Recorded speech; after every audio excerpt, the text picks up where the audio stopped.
प्रत्येक माह की पूर्णिमा का हिंदू धर्म में बहुत ही अधिक महत्व होता है, लेकिन ज्येष्ठ माह की पूर्णिमा को तो और भी पावन माना जाता है। धार्मिक तौर पर पूर्णिमा को स्नान और दान का बहुत ही अधिक महत्व होता है। मान्यता के अनुसार इस दिन गंगा स्नान के पश्चात पूजा अर्चना कर दान दक्षिणा देने से समस्त मनोकामनाएं पूर्ण होती हैं। कुछ क्षेत्रों में ज्येष्ठ पूर्णिमा को वट पूर्णिमा व्रत के रूप में भी मनाया जाता है, जो कि वट सावित्री व्रत के समान ही होता है। कुछ पौराणिक ग्रंथों के अनुसार तो वट सावित्री व्रत ज्येष्ठ माह की पूर्णिमा को रखा जाता है।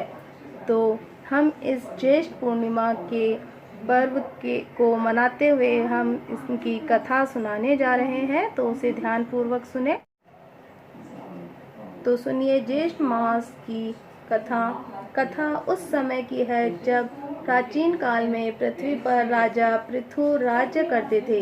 पृथु के राज्य में जयदेव नाम के एक ब्राह्मण रहता था और ब्राह्मण के 4 पुत्र थे। बड़ी पुत्रवधु गणेश चौथ के व्रत को करना चाहती थी और उसने इनके लिए अपनी सास से आज्ञा मांगी, तो सास ने उन्हें इनकार कर दिया। जब बहू अपनी इच्छा अपनी सास से बताती, कहती, निवेदन करती, परंतु सास उनको हमेशा अस्वीकार कर दिया करती थी। बहू परेशान रहने लगी, मन ही मन अपनी परेशानी गणेश जी को सुनाने लगी। बड़ी बहू का एक विवाह योग्य लड़का था। गणेश जी ने अप्रसन्न होकर उसे चुरा लिया। घर में उदासी सी छा गई थी और बड़ी बहू ने सास से प्रार्थना की, माँ जी यदि आप आज्ञा दे दें तो मैं गणेश चौथ का व्रत कर लूँ। हो सकता है वह इससे प्रसन्न होकर हम पर कृपा करें और मेरा बेटा मुझे वापस मिल जाए।